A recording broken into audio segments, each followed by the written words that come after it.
Redaction, Divisional game week.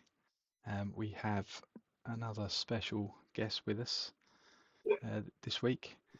We've also got a couple of spinning dots, and that's Matt trying to connect from his latest low budget hotel. Um, I'll keep telling him that he's gonna have to start spitting on the wire, make it a little bit wet, and then he might get a connection. We'll see how it goes. But we're He's joined by got he's got spit on that thing. he's got to spit on that thing. Yeah, exactly. I didn't want to go there, but thanks. It's G-rated. Yeah. But yeah, we got Clay with us. How you doing, Clay? I'm good.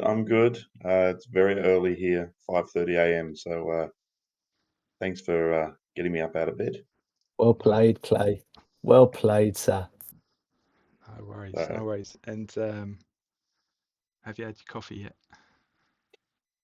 I have had a shot of espresso, Good. and we'll need another one soon, I think. Yes, yes, indeed.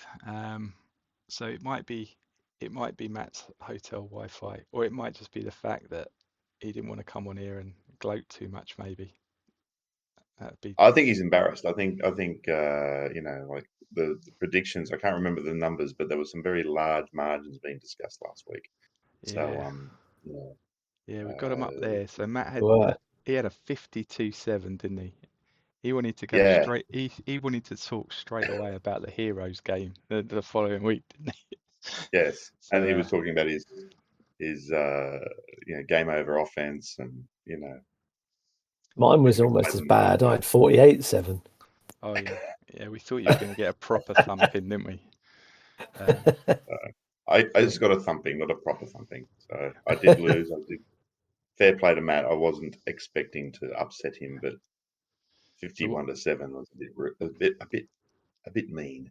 yeah, so what we'll do, we'll give him a chance to get his internet connections sorted out. So we'll circle back to your game and cover that one off. But so we'll have a look at the other ones that we got there, and we'll start with the Avalanche against the Tigers. We thought this would be a pretty close one. Um, so where do we get to? So Avalanche against the Tigers. That came in as a 35-17.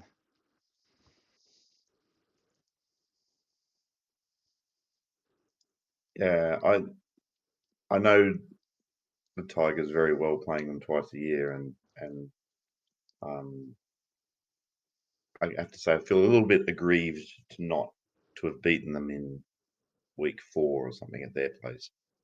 I think I lost 15-11 or some strange score. I didn't think they were hope in hell of beating the Avalanche as well. So no surprises here. I think the Tigers are just the same team year after year. Short zone, attack, run flat, running back, rinse and repeat. And if you know what's coming, I think the Avalanche did an appropriate number on them. Yeah, only that last quarter only sort of put a bit of gloss on the score. Really, it was tightened that, especially after Tigers' second quarter. They were, they took a lead in at half time. Yeah, it's a weird Q2, wasn't it, for them? Yeah. You know, the only quarter they scored in. So yeah, good strong finish by the Avalanche. Got them clear in the end, but it was close up until then. It was a one-score game going into the final quarter. And the Avalanche still resting both their RBs. I think what were they on season Ds before they kicked this one off? They weren't recovering though, were they? One They, of them hadn't recovered since week 6. yeah, no, that's right. So Hill and Akers. Akers, they were both Ds still. So again, he's not got his main offensive weapons on the pitch. He still managed to sneak it. We'll have a little look when we look at the next games coming up and see if they managed to get some recoveries. Well, look, he's still got his third choice running back averaging 7.6 yards. Yeah, that's Mm. crazy. I mean, longest, normally with a breakaway, you could think sometimes that gets thrown out, but 34 yards was the longest. Yeah. It's mad. The Tigers were their running backs were injured as well, weren't they? He just got them back. This is those last 3 games of the season. He had them on the IR, and this was the first game they were back. So it was maybe it's going to cause some problems. He did lose that turnover battle, 3-1. So whether there was two fumbles in that drive 5 and drive 6. Look at Not that on an many drives. 87-yard drive, and he fumbled it right at the end. Yeah. I mean, that's crazy. When's the last time you saw a drive chart like that where actually you're looking at 2 teams and there's only 15 drives between them? It's very low, isn't it? Yeah. One punt game. 1 punt game, and look at those drives: 6 minutes, 5 minutes, 4, 4, 6, 6, 6. But that's what I said. The Tigers do that. They control. They run flat, short zone. They sort of step by step up the field. It's, being short zone, it's very hard to sort of turn them over or drive them back with a sack or anything like that. So I think Yeah, and so. he They was. only had the ball 3 times in the second half. Is that what I read? They only hit what? Sorry. They only had the ball for 3 drives in the second half. Yeah. Yeah. Yep. Yep. So it was a 6-minute drive from the Avalanche to start the half. Then that was followed by the Tigers with a 3-minute 40 drive, which ended in that fumble. The 87-yard drive finished with a fumble on the 4-yard line. Jesus. And then the Avalanche were 5 minutes and 50 seconds for 96 yards to take it back the other way. I mean, you look at those starting positions. I mean, both of those first drives for the Tigers both started on the 7-yard line.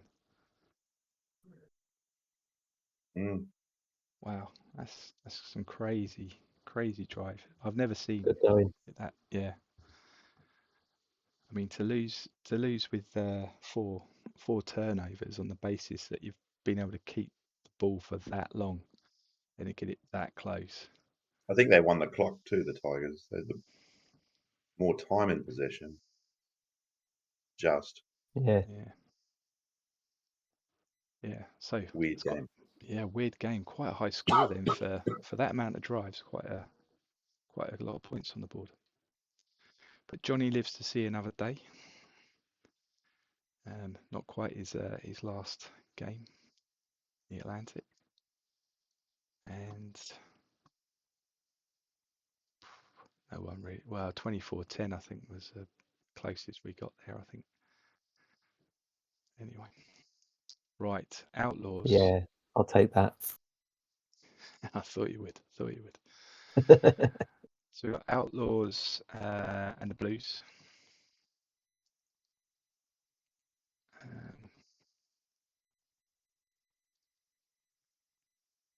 So Outlaws managed to blow the Blues away. Pretty dominant this one, wasn't it? Yeah, scoreboard was. Is that short zone passing game got them? Because Blues didn't put up any yards in the air. They ran it well. Hines ran it well, but couldn't get anything going in the air.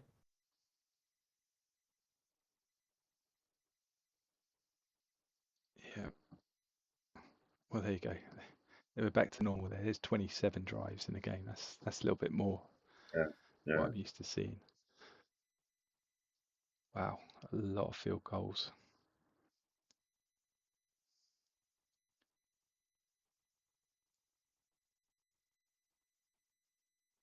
Yeah, they got far enough just to get in field goal range and just kept accumulating the points then from that point. Yeah, yeah, that's a strange on the 1 yard line. He's not taking the risk on Oh, the you've one got to yard line. nudge that one over. Yeah, you gotta think he's got something to be able to get it over the line. That Give surely it the blood sport. He's averaging 3.8. Come on. yeah. That no fourth down attempts. So it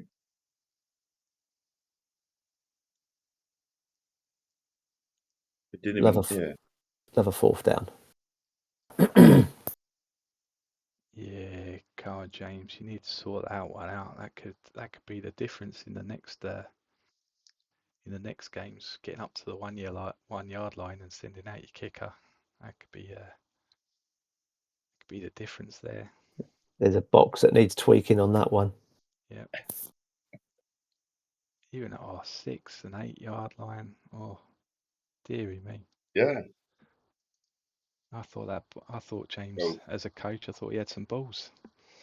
maybe it's just good red zone defense by the Blues. So Maybe it was the optimizer. We'll say it's the optimizer. We'll give him the benefit of the doubt. Right. What was the next one we had? Did we have any blowouts on that one? No, we thought that one would be that was your close. OT game, Jez.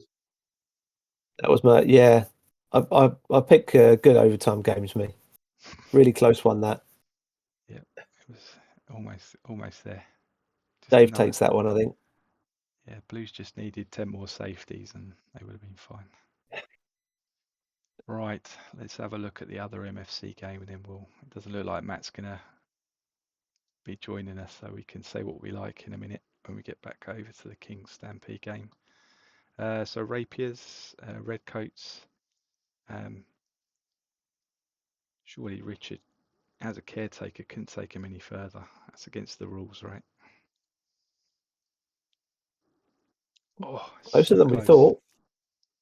Look at that. I think we all thought Redcoats would win by a couple of scores. Yeah. They needed 14 in the last quarter, though.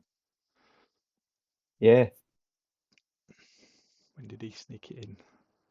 Now, so you got the 14 first, and then Rapier's got one back with 2 minutes left on the clock. It was proper squeaky bum time in the third quarter when the Rapiers came back. It went ahead in the third quarter. Yeah. I was just looking at those quarterback ratings as well. Look at that. 3 quarterbacks. Crazy, isn't it? 149, 143, and then 132. That's crazy. They're both playing two quarterbacks. Like, it's not game over stuff, is it? Like, I don't think so. No, it wasn't. Definitely not game over stuff. Not with those scores. Well, the two quarterbacks at the Rapiers are both starting level, I think, because they've been kind of dipped in and out of both all season. which is understandable if you're a caretaker. You're sort of trying to boost experience and Yeah, leave the team in good state. Yeah, so we've got Holguin, who seems to have been... Yeah, he was one of my players. I traded him away. Right, so he has...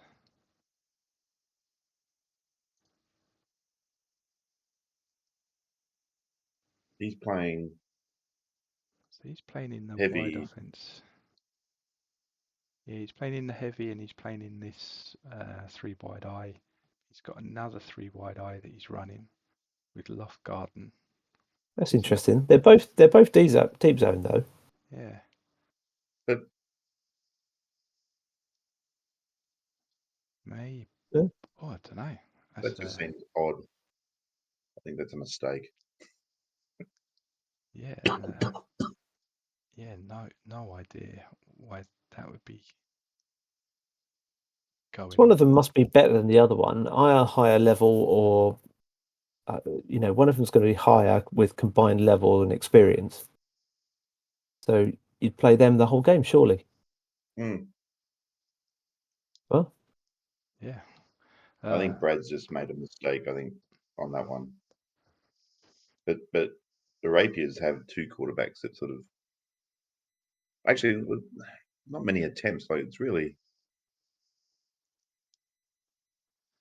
what is it, 16 attempts for 300 yards.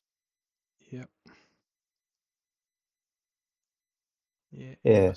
he was hitting this Gonzalez because he's got 283 yards for 12 receptions, 23.6 average. Must be like a couple of. There's an 84 and probably something else sizable. Yeah, 59-yard pass he's hit for a TD. He got an 84-yard breakaway that didn't score a touchdown on. Yep. So that must have been. So we've got a So that's 0-yard 130 run. yards and two. Off his own goal line. Yeah. Well, he's run them close. Brad seems to have got away with it there, doesn't he? Pippa again, 200 yards, 5.4 average, 36 carries. He's worked him hard. Yeah. You imagine if you did that in the NFL, you ran a running back 36 times. Yeah. At the end of the season. He'd After be a full season. destroyed. He would be destroyed. He'd have about 4 Gs. He's jacked him up with painkillers, made him get through this one. He's got one more to go. Well, it's 1980s NFL, so steroids would have been everywhere. So Yeah, this is very true. Yeah, absolutely. Well, congrats, Brad. Made it through. Yeah, Right, well played. let's get down to business. Kings against Stampede. Matt's bottled this, so let's have a look at this then, Clay. I claim moral victory then. Hell yeah. Yeah, I'm going to bug report it and see if this counts for the difference, and we can get you put through to the divisional.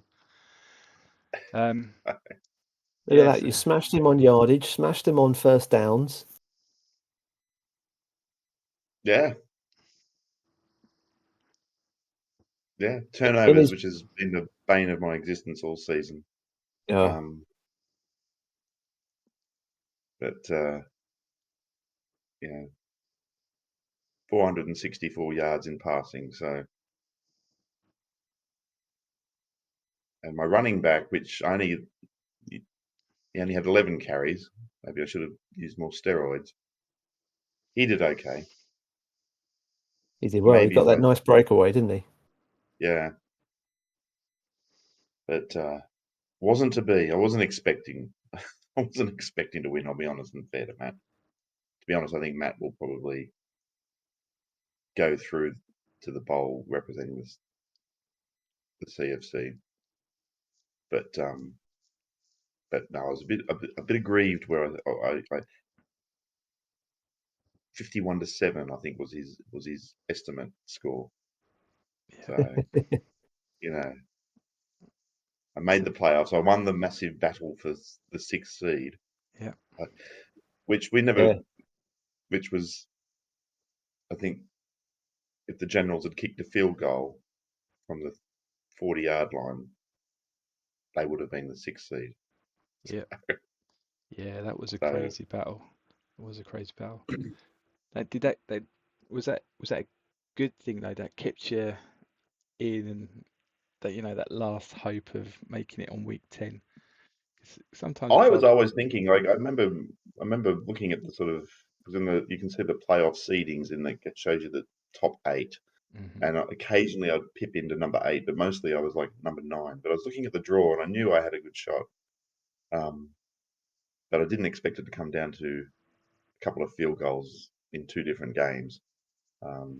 As Steve said, I made my 40-yarder, he missed his, and we got the honour to play the Stampede in the wild card, which I was never going to win, but I'm very glad it wasn't 51-7. Yeah. Gave a good showing, mate. Did you watch? No, Did you watch the whole game? Do you watch it on the play-by-play?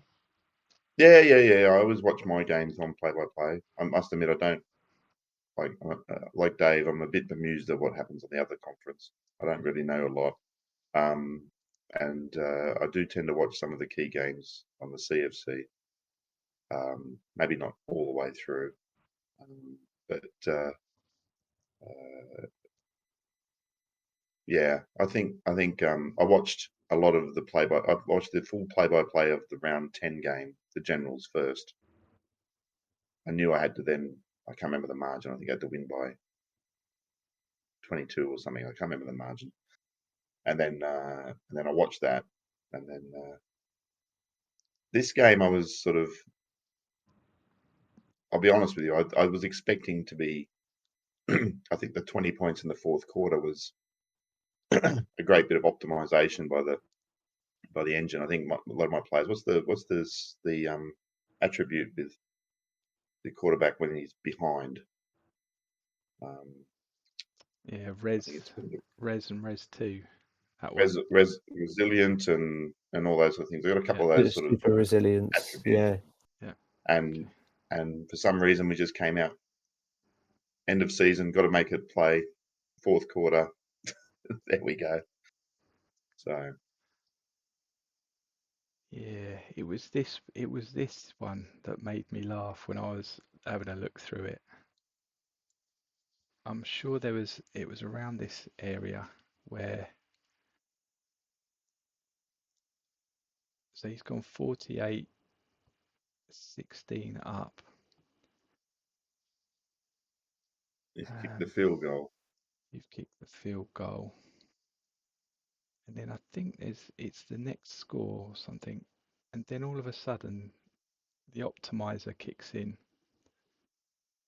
where it's talking about there we go. So he's gone to 48 what was it, 48-16. You've got a field goal, you've got another field goal. He's just turned it over again, or with a punt. You march it down the pitch, so you score the touchdown, and it's on that touchdown when it gets to 29-48.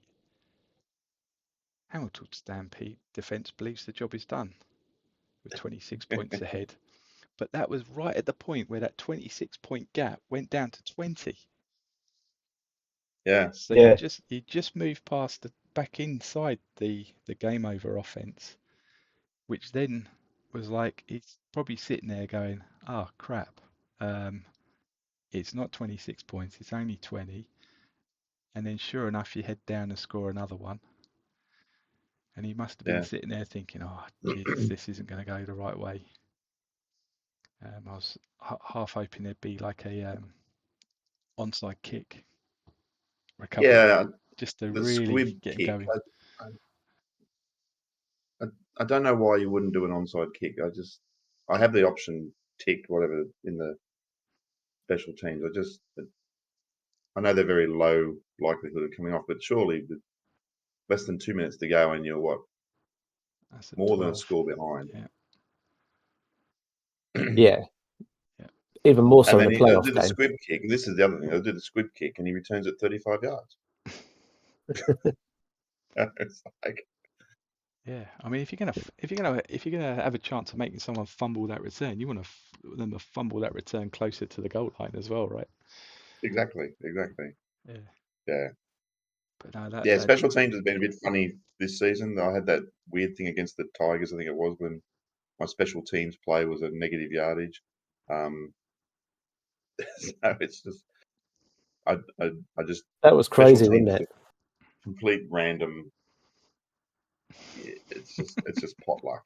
So That was nuts. You get to tick that box once a year, and I it know you sort it of gave hover you a over it negative every week, yardage. and you go, "Is this the week? Is this the week?" And then you go bang, and it's like, ah,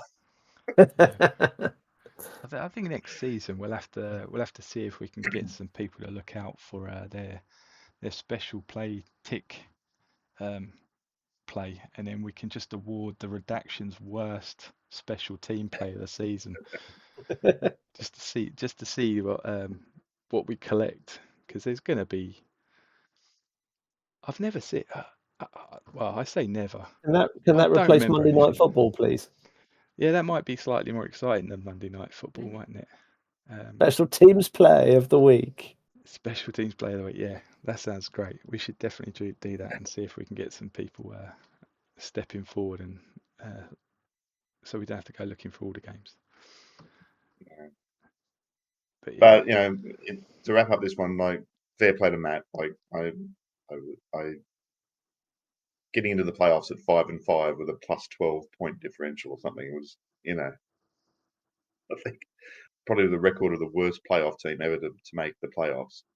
And I think, as I said, I think Matt's team are a very good shot at going through all the way. We'll look at the other Indeed. games coming up, but I think yeah, I know there's a couple of 10-0 teams in the CFC, but I still think Stampede are the team to beat. yeah, definitely. Agreed. Yeah, But don't tell him that. nah, we'll leave that for you to tell him that. So we can move on to those, because I know you're on a tight schedule today. So let's have a look at the games. We'll have a look at. Let's have a look at the MFC side, and then we can get those out of the way quickly, and then we can get Clay's view on the CFC side of things. So Outlaws, Razorbacks. So Razorbacks are our 10-0 team. They're against the Outlaws.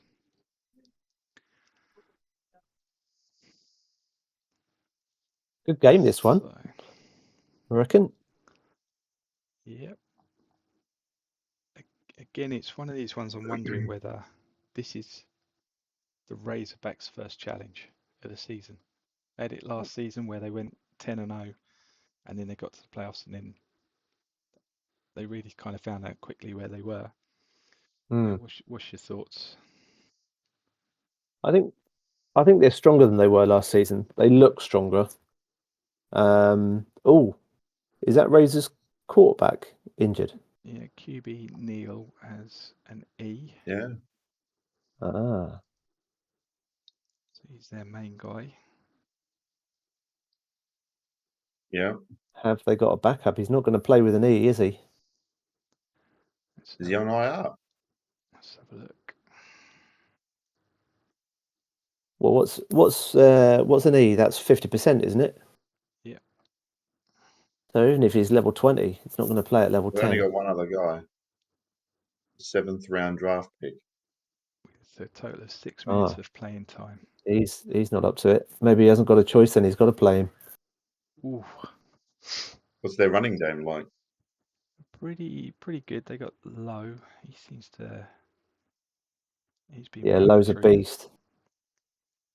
So Razors are going to run it then. He must have got injured late on in the season. Got injured week 10 then. Well, yeah, look at that. He's had a great season. That's the 4th best single season scoring record in the league. So Wallop.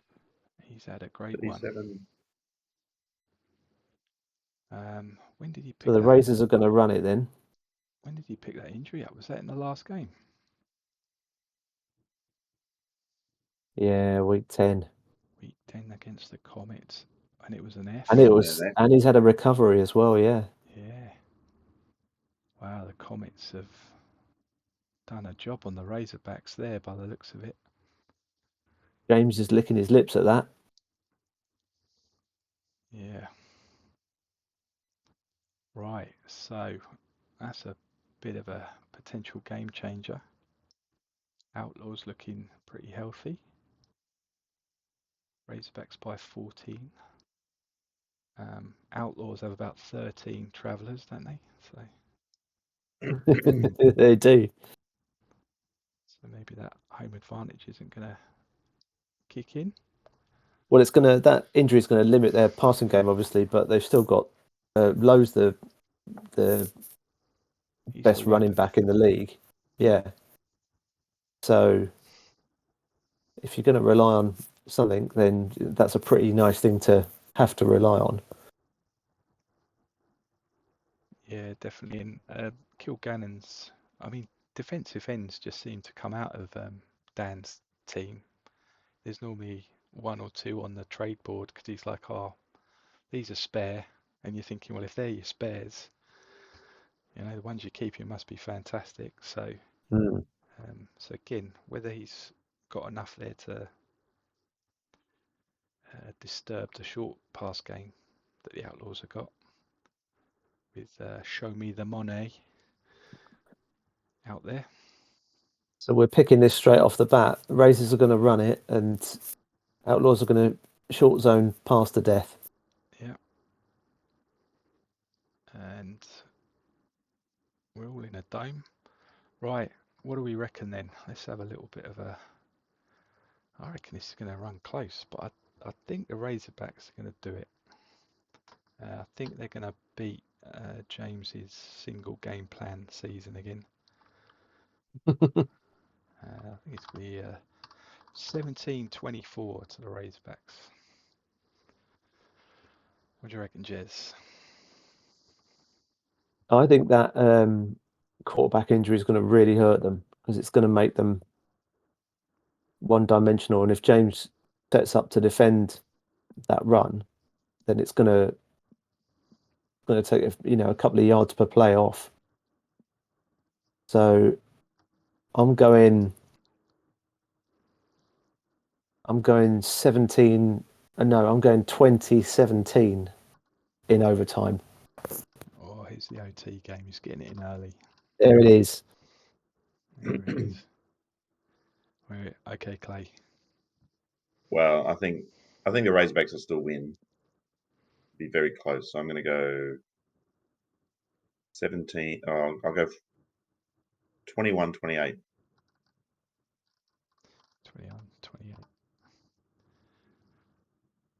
Right. Let's move I've on. just had a message from Matt. He said fuck James, and Razorback's going to win 50-0.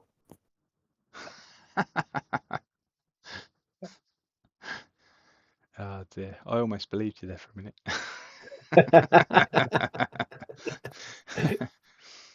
Right, so we'll move on to our second of our 4 10-0 teams, the Spartans against the Redcoats.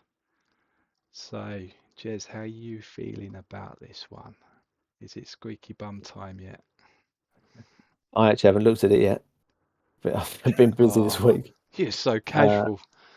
No, Is it an important game this week? I've done I did my coaching. It took me 2 minutes to do my coaching and get no pops out of my 20 points, and I haven't looked at it since then. Have I got any injuries? Do you want to do your game plan while we're here? Because Yeah, go on then. Go on then. I've got any injuries. Have you got any injuries? Panja's down to a B. Okay, well he'll play on a B. Lucas is special teams. Okay, and you're a 4-point favourite, a 4-point 4-point spread favourite. favourite. Yeah, I'll do that. I'll take that. Thanks very much. Oh dear, this could be tricky. This Yeah. could be a tricky one. Number 1 overall defense. Yeah. Redcoats. Right, indeed. Speaking of 10-0 teams who haven't had a challenge, is this the Spartans? Yeah, we've had a light schedule this year. I will readily admit that. This could be where it all falls apart then, Jez. It could well be. If it wasn't squeaky bum time 2 minutes ago, it must feel that way now, surely. Yeah, look at how much we blitz. Didn't think I blitzed that much. I've got to have a look at my game plan. I think you better. If you're blitzing against a running team, you could be in some trouble there, I reckon. No point blitzing against Pippa. If only you could have picked up 2 cheap DTs this off season Yeah, how about that? from your divisional rival, that would have been spot on. Not cheap, fair market value. Market value, yeah, absolutely, absolutely. Right, okay. Do you want to look at this anymore, Jez? If you're feeling Well, confident about picking a score, I feel confident. I'll have to look at it at some point, maybe after this. But let's go. We've got to back the Spartans, haven't we? Let's go. 24, 4, no, hang on, 14, 24. 14, 24. Okay. What do you reckon, Clay? I think the 4-point spread is about, yeah, I'm going to go, let's call it, I think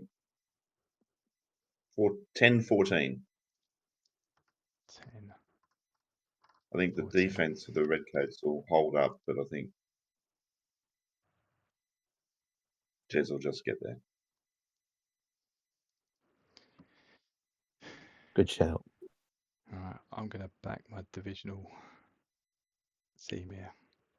I think it is going to be that 4-point spread. I think they both got good offenses, though. I think there should be some more on the board, especially based off that Rapier's score.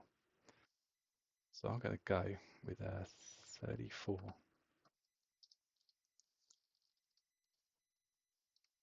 31.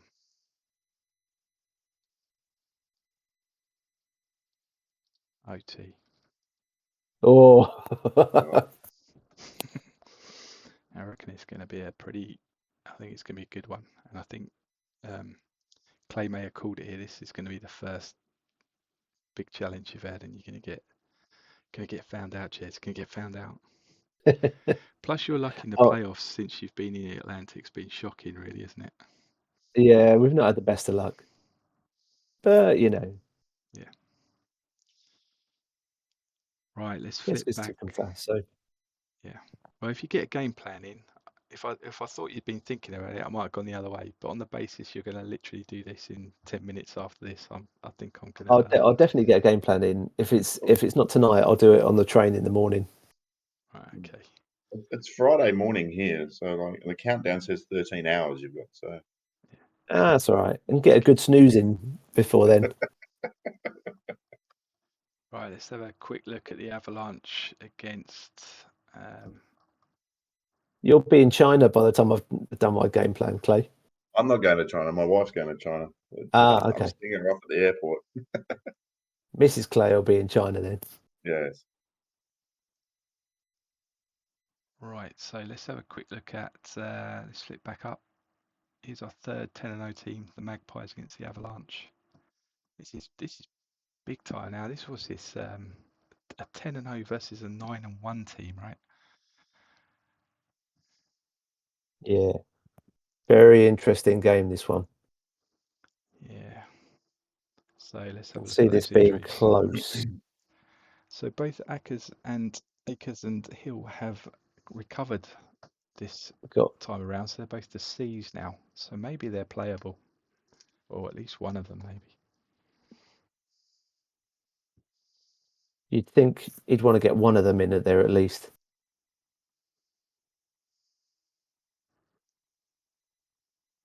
But we'll see.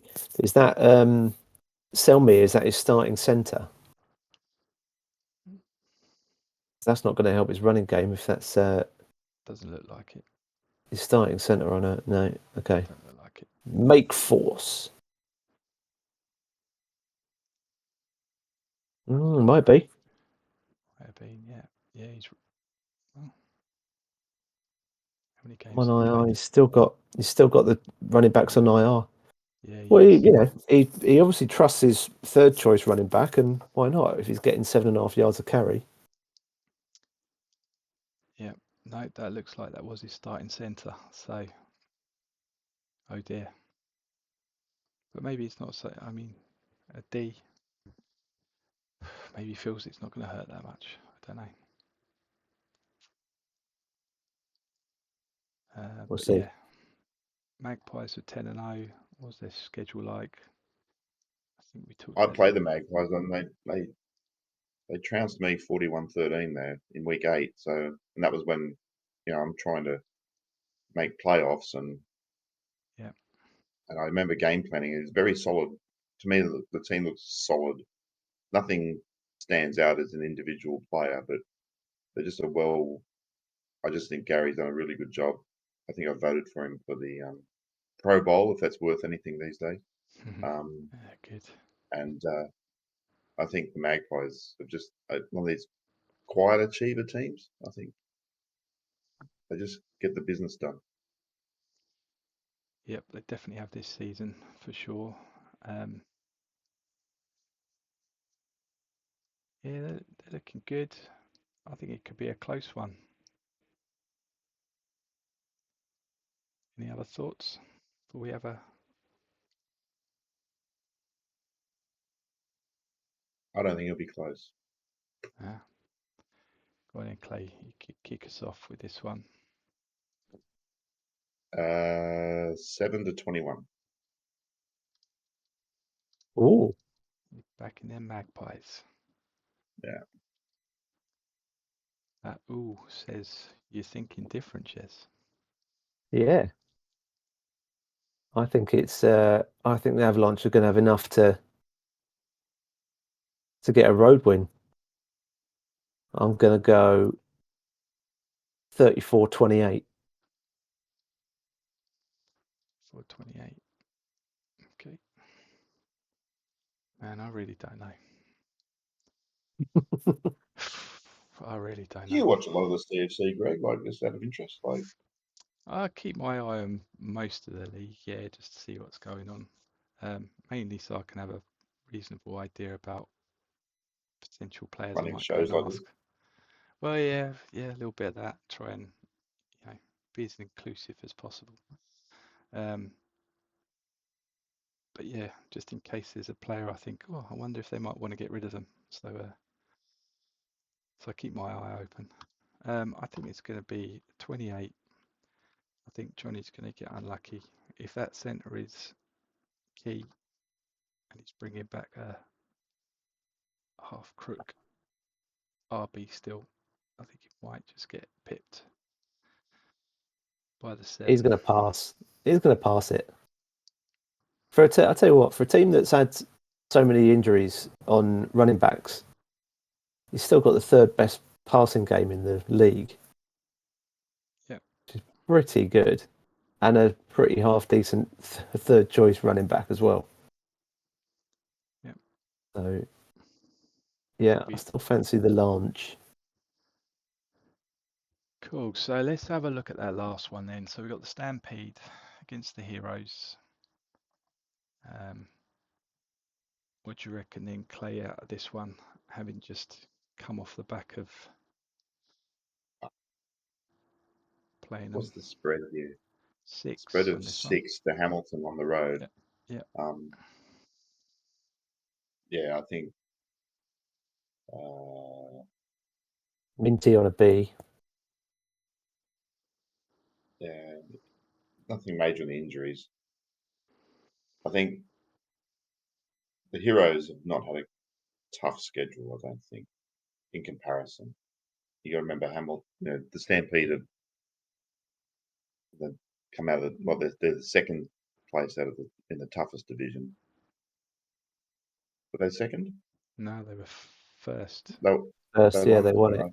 Yeah, they managed to pip it by 10 But points. 8-2 or something, right? That was 8-2. I think it's 9-1 again. 9-1, yeah. So both of these games on the CFC side are 9-1 are the road teams and 10-0 are the home teams. Yeah. That only loss he had was against the Avalanche in week 1 by 2 points. Yeah. But Sharks, Meerkats. Generals. Yeah. Yeah, the CFC was very funny. It was sort of like great 10-0 type teams and then a lot of rubbish, myself included. I think the Heroes schedule is probably equally half rubbish.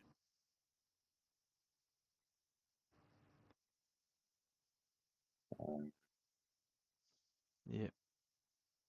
Were there barbarians, generals, sun devils, scorpions? Stingrays weren't.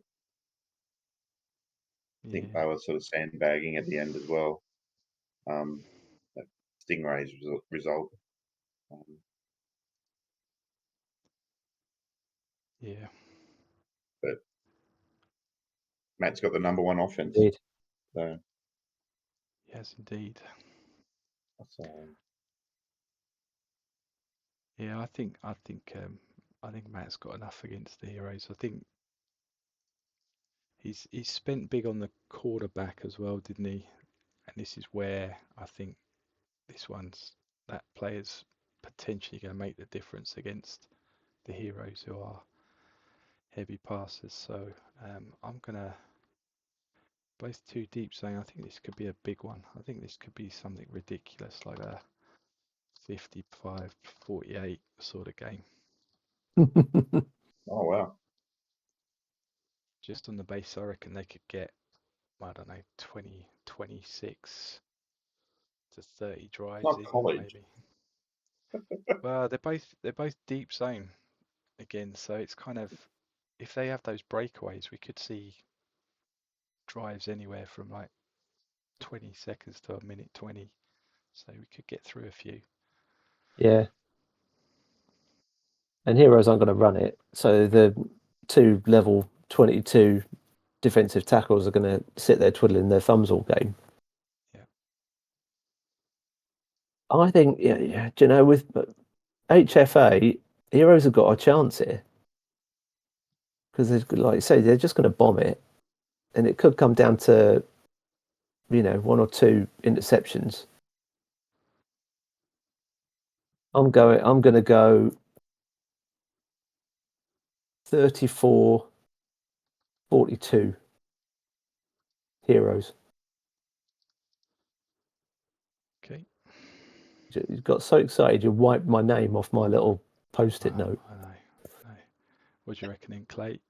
Last one at the predictions this week. I think yeah, both deep zone teams, but I think Matt's got the better secondary. I think he'll win it there, and he'll put on 30. It'll be 35-10 35-10. Right. with a number of interceptions on there. Yeah, with about 14 turnovers between them. Yeah, definitely. Yeah. Right. Right, there we go then. So that's our predictions for those games. I think we've got the 8 best teams left. So it's going to be an interesting week. So yeah, so I know you're on a tight schedule, Clay, so we've got 14 minutes here. It's great to have you on here. Another original coach from the Atlantic, and Dave was on Yeah, one of last them. week, and he was talking about his journey. So how's it been for you over the years with the Atlantic? It's really ebbed and flowed. Like, I was listening to Dave last week, talking to you guys, and I agree with a lot of what he said. And I think the Atlantic is sort of, um, peaked and troughed in terms of what I call banter. I think around the side. I think, um, early days when a lot of banter was on the game reports, and myself and a guy called Brian O'Farrell, who used to coach the Warriors, we used to just give it to each other all the time on the match reports. All in, I met Brian in London, and he's a lovely guy, Irish guy. But on the people reading it cold probably thought we hated each other. And then there's been I ran a newsletter with Mark Foster, which was again sailing close to the wind in terms of pushing, slandering people about their play styles and their players and so forth. Very, very tongue in cheek. And then the age of the internet and YouTube, I think, when Lee ran his show and you guys are doing this one as well, a little bit more, let's say, thoughtful analysis on the game rather than just rampant sort of sledging people, as we Australians like to do. Bloody And hell! I so think you're the first person that's ever referred to us doing this as thoughtful analysis. it is early morning. I've only had one coffee, so maybe I'm a bit Okay, fair overtired. enough. Fair enough. But thanks very much, Clay. Anyway, we'll take that. But I think the Atlantic has certainly gone through changes, not just one change. I think there's us old boys who are still here, and the Atlantic. For me personally, like I joined, I think I just missed out on the GFL. I was on a wait list for a very long time, and then suddenly I get this email, which turned out to be in advance of season 6, saying, "Oh, we're opening up a second league. Are you still keen?"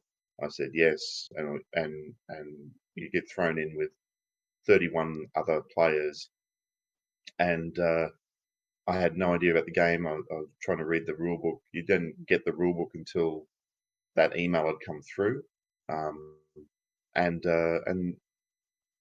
so talent was never a prerequisite.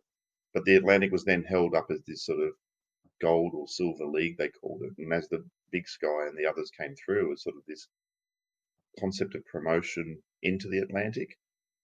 And I'm going, well, I don't really deserve to be here. I've never done well in the game. I admit that.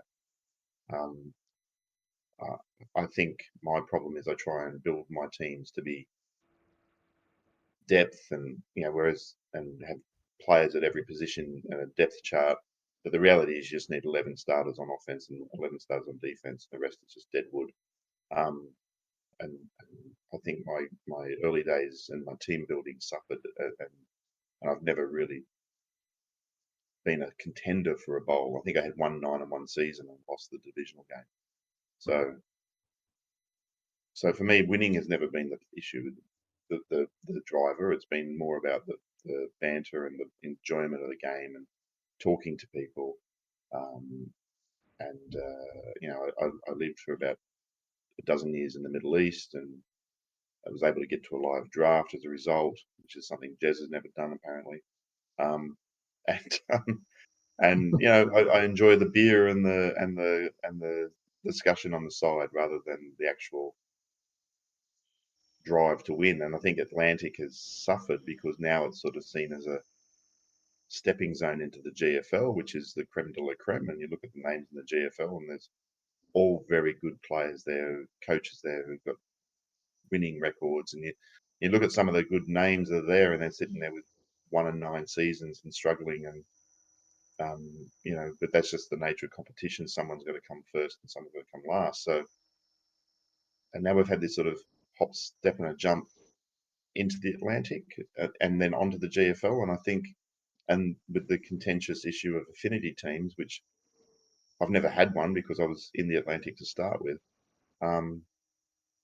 It's certainly changed the dynamic, and I think I really enjoy shows like this. I thought Lee's show when he was in the Atlantic, but then he moved on as well. You know, I did one episode with Lee on his because he had that sort of one-on-one interview type show, and so if anything, I would like a bit of stability and people to sort of say, well, this is a competition. The Atlantic is a good competition. I'm happy to be here and win the Atlantic and not have this sort of ambition to, if I do well here, I can get into the GFL. And then sadly, and I think I said this before that we started recording it, we've had a couple of guys go the other way, who sort of didn't like the Atlantic for what it was and have gone into the Empire and so forth. I know Bob Speakman is back, but that's the exception to the rule. There's been a few guys that have left as a result. Like even Richard Klein went away and came back. There's a few names I've forgotten, but yeah, Ken's just come back, hasn't he? So Ken's just come back, yes. yeah. So Ken left and I think he went down to have a break away from the Atlantic, because the Atlantic was seen to be this sort of ultra competitive. But some of us are not that ultra competitive, and I'm here for more the laugh and what are we in season 38? So it's 32 seasons. It's 16 years of my life has been faffing around with this stupid game plan. Um, and Yeah. I nearly did pack it in as well. I think in the last couple of years, I've come back and I'm earning Australian dollars now, and the subscription fees come out, and it's sort of like, do I need to do this again? So, but I persevere. But yeah, I think it's been a lot of change, and not all of it for the good. But I do enjoy these type of efforts at sort of keeping that community spirit happening.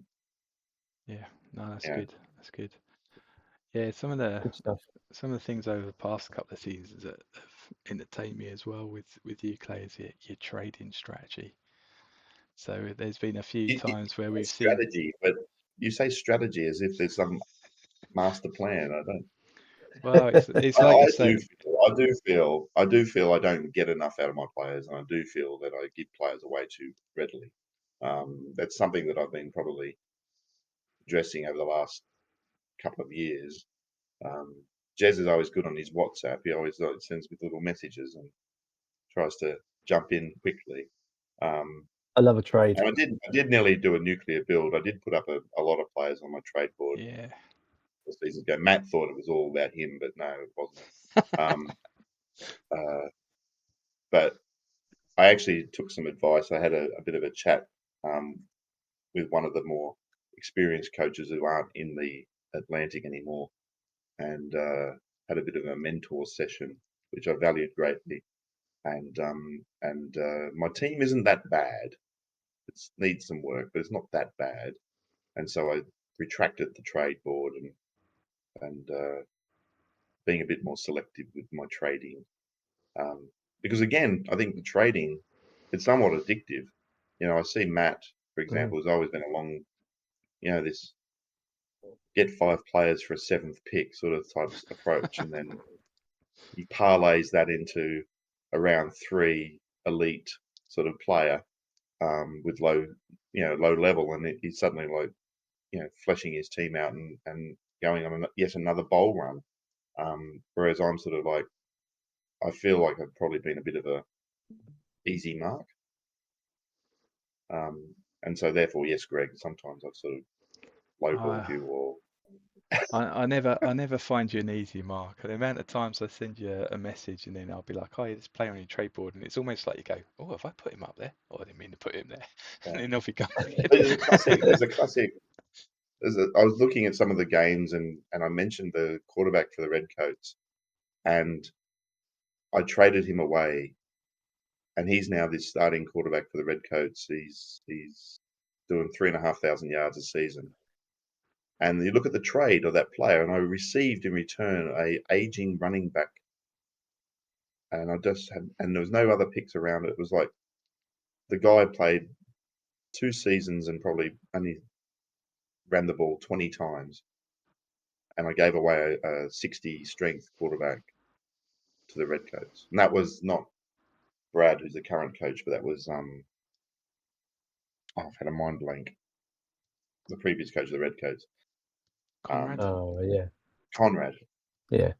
and I think I just needed a backup running back, and I had a depth at quarterback, so I just went, I'll take this depth player, and I gave him a starting rookie who's now in the quarterback with like 4 or 5 attributes Yeah. in the playoffs. So my trading has been a very hit and miss over the time, and so it's something I've been trying to temper, I think, and not be so trigger happy with the trading. Yeah. No, you're definitely But I right. think it's a necessary part of the game. I do think it's necessary, and I think Talk about the Tigers who never trade; they just build through the draft, and they're always a solid team, but they don't take that next level. Yeah. Um, Yeah. Yeah. No. It can be very addictive, and then you do see some of the coaches around the leagues and the amount that go through, and you see some players going backwards and forwards like 2 or 3 times during the off season because they're just getting thrown on trades backwards and forwards. yeah, I think we saw a bit of that with the Sharks and the shortest serving coach yeah. in Atlantic history And and coming. and and as is tradition in the Atlantic, you'll have the Meerkats fire sale 24 hours before the deadline. Yeah, yeah, it'll go It's up and always then something you got to hold. You got to hold yeah, your trade capital back, waiting for that. yeah, that is it. Yeah, there was a time I think when that came up and I'm just like, I have nothing left. Look at all of this. Oh crap. But yeah, um, yeah. No, it is a vital part of the game if you do wanna. It feels that if you don't have that element, then you're never going to be able to get to that point where you feel like you can win it, win everything, win the whole thing. Yeah, yeah. Um, so yeah, Oh, we've lost Jez. yeah, they're all dropping off. There must be maybe The hamsters in the UK are not spinning on the yeah, internet wheel. Jez has gone to spit on his thing to see if he can get it working again. But yeah, but yeah, it'd be interesting to see if. What's your thoughts on the obviously the message that we got there that we still don't know whether there's a draft yet this season. We don't know if we're going I to go think into the season 39. Dave said something last week in terms of um, what would you do to shut down the league if you wanted to stop it? And he said he wouldn't announce it; he would just end it. And I think that probably makes a lot of sense. I've got a strategy for next season already. As I said, I've sort of taken some counsel on what to do with my team. I think my team is slowly, on the way up. I've got a strategy. You, Greg, have this strategy where you've taken on 1,000 draft picks and trying to build a team that way, and you've had a couple of really bad seasons. But there's a plan. We all have our plans, and I think Mm. if someone was to come in and say, if the Riches were to come in and say, season 39 is going to be the last, then a number of people will just pack it in and won't play. It's no point. There's no point. So if GFL gridiron3.com was to end, you would probably just pull the plug suddenly without any sort of last hurrah. And I've been here 16 years. I'm currently 51 years old. The Riches are older than me. I don't know how old they are, but there's a point where time marches on and people move on to do other things. We've seen it with the coaching side of things. Coaches come and go, but they've been there since season one and the old Mm. G2 before that. And I know that there was a long storied history about the original gridiron. Are they getting to the end of their tether? Is there a succession plan? Is there something that they're going to say, look, we might just take 20, 24, 25 off and we'll come back and we're going to hand over the mantle to someone else, or it's not going to be handed over. I think it'd be unfair to ask us to pay subscription fees for a game that had no future. So they've not asked for subscription fees. Like if they said to us, season 39 will be the last season, please pay how many pounds it is, I probably wouldn't pay. So um, I, I I don't think it's some I Mm. don't think it's some part of some master plan to exit the game. But I think probably there's something a bit more at a personal level, and I hope their health is okay. I hope their family's okay. I think it's probably something in that regard. Um, but life is more important, and if it stops, it stops. And it's been a big part of 16 years of my life. But all things come to an end. Hence why I was keen to get on, because that might have been my last ever game. Yeah, yeah, I know. That's the crazy Oh thing. yeah, that's a weird way to think about it, isn't it? Yeah. So I've already got in my head like who's coached well. I've looked at my mid-season report. It's actually not very pretty. All my seasonese are on starters. So but on the flip side, I'm sort of interested and keen to sort of progress the team, but it may not happen. So Yeah, I hope not. I'm quite happy to pay the fees this year coming up, but if they're not taking subscriptions and there's no draft date, then there's going to be a disruption, because it may well be that we might have 6 months off or something like that. But there's an announcement on the 15th. It's the morning of the 12th here, so come yeah, Monday there should be something a bit more concrete. And I just hope at a personal level that everyone's okay in the rich and rich house. yeah, absolutely. I think it's put everyone's sort of on tenterhooks a little bit about it. Everyone's on, and whatever strategy people have got, it's definitely affecting it, because obviously there's no trade boards up. So there's nothing There up is a on. trade board. There's a There is a trade board link. there. Yeah, but there's a trade board, but no one's posted anything on it. Yeah, Yeah, so you something's can't. happened, automated, that it's put it up. Yeah, trade Oh, boards. I don't know. So trade boards changed that they went up earlier, but it doesn't let you do trading until you've okay. subscribed for the next season. So there's no subscriptions. Okay. So therefore, there is nothing there at the moment to say you can trade things. So I hadn't even clicked on it to try and do it yet, but I've just seen that now. Yeah. yeah, but there's I think it was in the Continental. They've started putting up trade boards on the Discord channel, so they're starting to talk trades on there. So again, whether those actually get an opportunity to go through this year or next year or whatever that may be, but yeah, there's people doing that. So whether there's any other back channels, I mean, I know I've already sealed my first trade of the season. It's ready to go.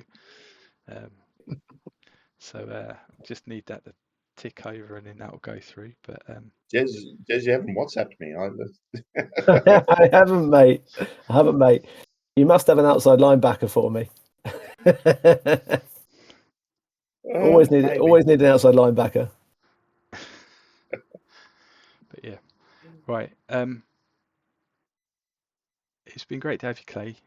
You've got to go make an airport run, I believe. I do. So I don't know if I said it on the recording, but my wife is flying out this morning, and I can hear her in the background getting ready. So yeah, I do so need to make an airport run. yeah, we Yeah. So thank you for making the time a bit earlier than normal. No problem, no problem. No worries. Yeah, it's good to have you on, mate. Yeah, yeah, you But get off, and you're in the UK in thank October, you. so you never know. You might be there might be a draft in October. You never know. Yeah, I'm there on business in the UK in October, but it's a pretty full week. So um, I don't have the luxury of living in Dubai and popping over for the weekend to Bristol, which I did once. Um, but if I don't speak to you again, guys, many thanks for running the show, and good luck with the playoff games, Jess. Thanks, mate. Yeah, all the best. All the best. Been really good to have you on. All right, thanks, Yeah. guys. Cheers.